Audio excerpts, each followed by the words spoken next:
नमस्कार दोस्तों, हर हर महादेव, राधे राधे। तो कैसे हैं आप लोग? आशा करती हूँ अच्छे होंगे, मस्त होंगे, स्वस्थ होंगे। तो मेरी प्यारे बहनों ने सावन की तैयारियां कर ली क्या? हरी हरी चूड़ियां खरीद ली?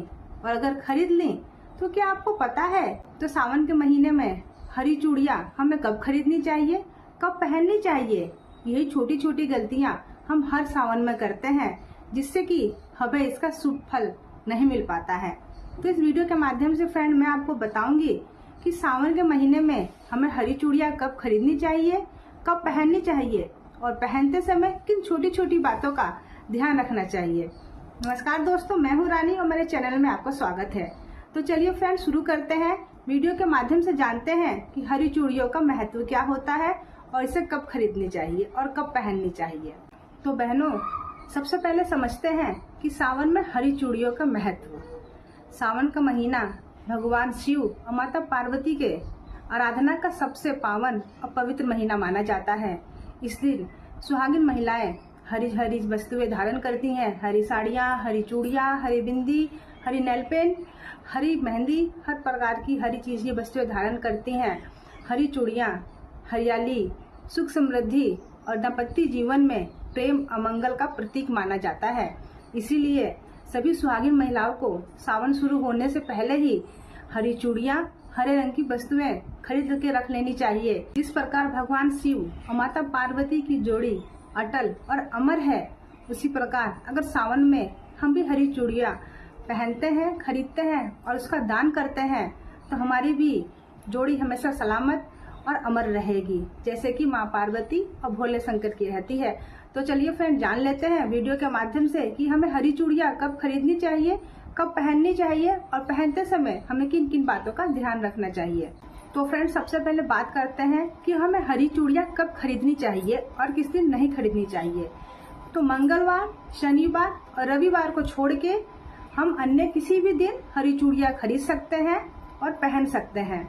और एक बात हमेशा ध्यान रखिए कि जब भी हम चूड़ियाँ पहने तो हमारा मुख दक्षिण दिशा की साइड में नहीं होना चाहिए, अन्यथा पूर्व, पश्चिम, उत्तर इन 3 दिशा में होना चाहिए, लेकिन दक्षिण दिशा में मुंह करके चूड़ियाँ कभी न पहने। और हरी चूड़ियाँ खरीदते समय हमें एक बात का ध्यान हमेशा रखना चाहिए कि सावन महीना में हमें हमेशा कांच की चूड़ियाँ ही खरीदनी है और कांच की चूड़ियाँ ही पहननी है। प्लास्टिक की, मेटल की चूड़ियाँ नहीं पहननी होती है सावन माह में, क्योंकि सावन माह बहुत ही पवित्र और पावन अवसर होता है भगवान शिव और माता पार्वती की आराधना का। इसलिए हमेशा याद रखें कि सावन महीने में हमेशा कांच की ही चूड़ियाँ पहने, प्लास्टिक और मेटल की चूड़ियाँ नहीं खरीदनी है।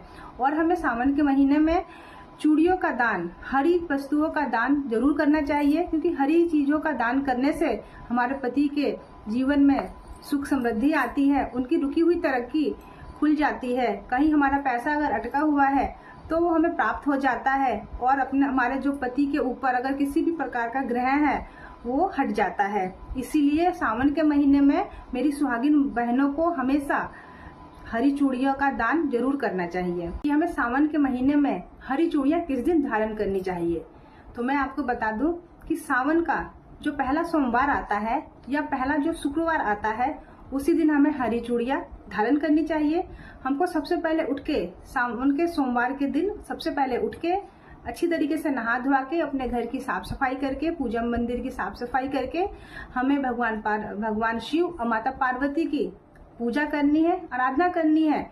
माता पार्वती को हरी चूड़ियाँ, मेहंदी, हरी बिंदी, हरी नाखून पालिश भेंट स्वरूप चढ़ाएं और माँ से बोलें, हे माँ, आज से सावन की शुरुआत हो रही है और सावन के इस पवित्र महीने में मैं आपके लिए हरी हरी चूड़ियाँ लाई हूँ। सबसे पहले आप इसे ग्रहण करें और प्रसाद स्वरूप फिर मुझे प्रदान करें, क्योंकि आज से सावन की शुरुआत हो रही है।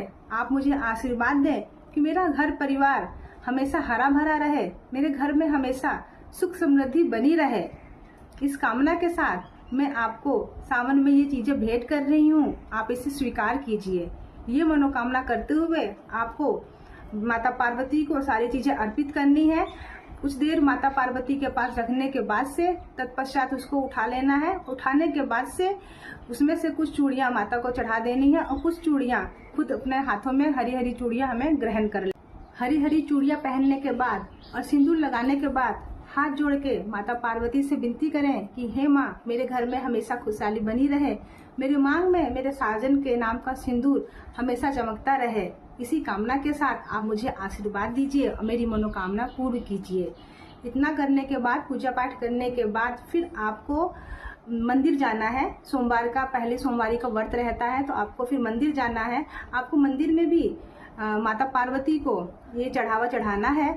अपने घर पे चढ़ाया, वो चढ़ाया, इसके बाद से अगर आप मंदिर जाती हैं तो मंदिर में शिवालय में जाने के बाद आपको जलाभिषेक करने के बाद माता पार्वती को भी हरी चूड़ियाँ, बिंदी और मेहंदी अर्पित करनी है और माता पार्वती के हाथों में वहाँ कुछ चूड़ियाँ पहना के और वहाँ से प्रसाद स्वरूप, यहाँ जो अगर पंडितानी जो है उनसे प्रसाद स्वरूप कुछ चूड़ियाँ वापस ले लेनी है। और मंदिर से आने के वक्त जो चूड़ियाँ आप लाई हैं उन्हें घर में लाकर आपको वो चूड़ियाँ, अगर आपके घर कुंवारी कन्याएं हैं तो उनको भी 2-2 चूड़ियाँ दे देनी है और खुद भी चूड़ियाँ धारण करनी है। और चूड़ियाँ पहनते समय एक बात हमेशा याद रखिएगा कि जब भी आप हरी चूड़ियाँ पहने तो हरी चूड़ियों में 2-2 लाल रंग की चूड़ियाँ जरूर लगा के पहने। जैसे कि मैंने पहन रखी है इस वक्त 2 आगे और 2 पीछे। मल्टी कलर की है तो मल्टी कलर की, वरना 2-2 आगे पीछे लाल रंग की चूड़ियाँ मिलाकर पहने, क्योंकि लाल रंग सुहाग का प्रतीक होता है और इससे हमारे पति की आयु लंबी होती है। इसीलिए जब भी आप हरी चूड़ियाँ पहने तो हरी चूड़ियों के साथ बीच में 1-2 लाल चूड़ियाँ जरूर मिला लें।